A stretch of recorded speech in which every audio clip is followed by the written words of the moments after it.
Welcome to the Big Four Accounting Firms podcast, brought to you by big4accountingfirms.com and the Big Four Accounting Firms YouTube channel. So in today's podcast, I wanted to get into a little bit of self-help, since that's one of my personal favorite things to learn about. And another reason I wanted to talk about it was because a lot of people, when they think of the Big Four, they can only think about getting into the Big Four. And once they get in, they only think about keeping their job and moving up in a straight line. And the Big Four is really focused on metrics. And a lot of people try and meet these metrics. They try and check all the boxes. That's all they focus on. They don't focus on the politics, because there are the things that you need to do that are going to be formalized. There's going to be a yearly plan for you to meet. Utilization targets, revenue targets, the amount of clients you need to have, the amount of hours you need to have in your review, types of interactions you need to have. But those are all the easy things, because a lot of the Big Four accounting firms know that they have type A personality people. And those type A personality people are going to do what needs to be done no matter what. And so since there's so many people that do what they need to do, it's hard to distinguish people. And the way they distinguish people is by what goes on in the background, which is politics, behind the scenes, what's not documented. And that's what we're going to talk about today. We're going to talk about how you keep your job, because it's not always obvious how to keep your job. And people think, I'm going to keep my job by putting my head down and meeting all of my metrics. And I'm going to meet all of my metrics to the best of my ability. I'm going to keep my utilization high, and if it's not high, I'm going to go get more clients. But in some cases, that's still not good enough. And so I wanted to go beyond that, and into psychology, because I was reading a book recently, or rereading it, and I think I might have brought it up on a previous podcast, called Barking Up the Wrong Tree. This book is only about success and how to succeed. And it had a really good tip in there that I don't think a lot of people realize about the Big Four. And the reason this tip stood out to me when I read it was because it rang true to me from what I've seen in my personal experience and what I've seen in the Big Four accounting firms. So I wanted to go through that today. And this was in Chapter 2 of Barking Up the Wrong Tree.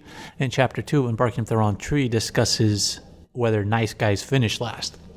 Because a lot of people, they try and take the nice guy approach. They think that being nice all the time and people pleasing and compliance with everything is the way to go.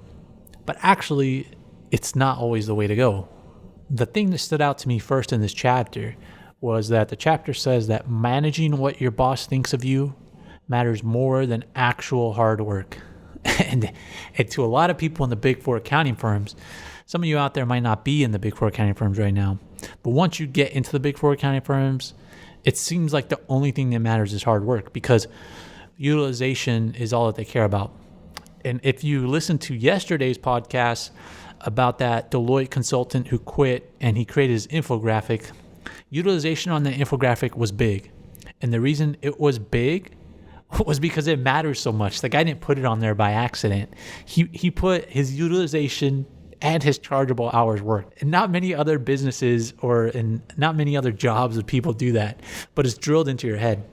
So people think that matters the most and that hard work matters the most. And it does, don't get me wrong. The Big Four accounting firms is very important. But managing what your boss thinks during these times, during COVID-19, and even during any bad time in the Big Four accounting firms, or even good times, moving up is so important. So managing what your boss thinks of you matters more than actual hard work. And according to a graduate school of business professor, flattery works even if the boss knows it's insincere. And when I was younger, I would not do flattery because I thought I was being insincere and it was obvious.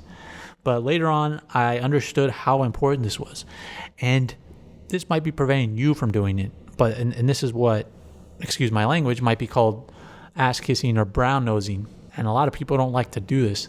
And you need to practice. If you're not good at it, don't let that prevent you from trying. You need to practice this.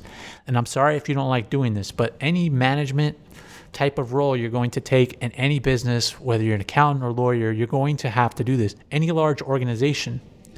Doesn't matter which company you work for. If your company has a lot of employees and a management structure, this is key. You need to flatter your boss. You need to brown nose, and you need to get better at it. And the person that did this study tried to study at what point flattery fired back, but they couldn't find out when it fired back because it never really stopped working. People can just keep doing it. And to me, it would fire back if you take up too much time of your boss, and that's all you do in the Big Four accounting firms. Because I know people like that they only did that. But it's really hard to say when it would fire back. You just can't take up too much of your boss's time when they're doing something important or talking to their family.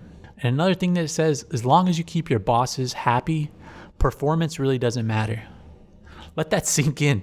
Like, you could just keep your bosses happy and performance doesn't matter. And I saw this as well. The worst performers who were really good at flattery, they did well and they moved up. And also, by contrast, if you upset your boss, good performance won't save you. And I saw this a lot of times too. So this rang true to me as well. And another thing right now about keeping your job and negotiating, another thing you can do is negotiate for salary. Maybe not this year, but in future years to get your salary increased once things go back to normal. Because if they reduce your salary, you don't want it to stay that way. And the book said, do you approach your negotiations from a win-win standpoint? And it might not just be for salary. It might be with your client on an engagement.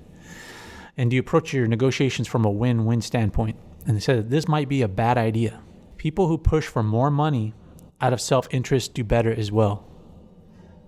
And to provide an example, they said men with the personality trait low in agreeableness make $10,000 more dollars than men high in agreeableness. So these are men that don't get along with people just because they're always pushing for what's best for them. So it's not always good to be the nice person. And the reason this happens is because that people mistake kindness for weakness. If someone is too nice, we think they are incompetent. And I can vouch for this in the Big Four. There's a lot of nice people and you think they're dumb or they're incompetent at their job because you think they're being nice because they don't know what they're doing. And this book also says that being a jerk makes other people think you are powerful.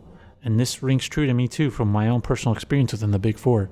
Not that I was a jerk, but that I saw other people that were jerks and people were in fear of them.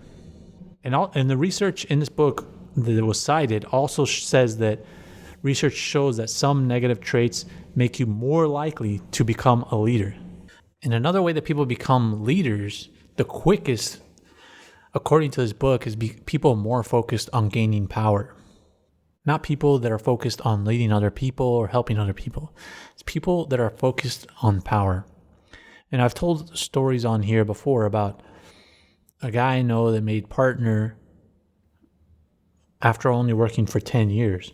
And I had never seen that guy lead other people, lead big teams, worry about other people's emotions or anything like that. Not normal traits that you would associate with being a leader. But what he was really good at was flattering the highest powered people in the firm. And on top of that, he was only focused on gaining power over other people. And he moved up the quickest I've ever seen. But it's not only about getting power and staying strong. There's a downside to being passive. Being passive increases your risk for heart attack, according to this book. And also flattery, it reduces workplace stress. So that's something that can help you out in reducing stress in the workplace. And during these tough times of worrying about losing your job, your stress levels are likely going up. And you might be just focused on your metrics and focused on keeping your job, and you're not really doing anything except your day-to-day routines, especially if you're working from home. So now, if you want to reduce your stress, you need to reach out to your boss, flatter them, do things that make them feel better, to let them know that you care about them, and to make their lives easier. Maybe even reach out to them and ask them if they need more help. Tell them you really appreciate what they're doing for you. Things like that. And another thing that you might be doing is feeling powerless right now. What if you get laid off? What if all these bad things happen within my firm and the world? Feeling powerless actually makes you dumber. So there's another downside of panicking right now and feeling powerless. So start kissing up to your boss. But how can doing all of this backfire? Well, it backfires on you if you lose trust. So you don't want to do it to the point to where you lose trust of the people around you, because in the workplace, you have relationships and people remember the things that you do with them. So you don't want to do it so badly that you lose the trust of the people around you, because if you lose the trust of the people around you and at your firm, then it's going to affect your team negatively. So you don't want to be the nice guy all the time, but you do need to be nice to your boss by flattering them. But you don't want to push so hard in your firm to become a leader that you lose trust of those around you, because it will affect you over the long term, over your career. So being a nice guy over the long term will be better, but you shouldn't be a nice guy all the time.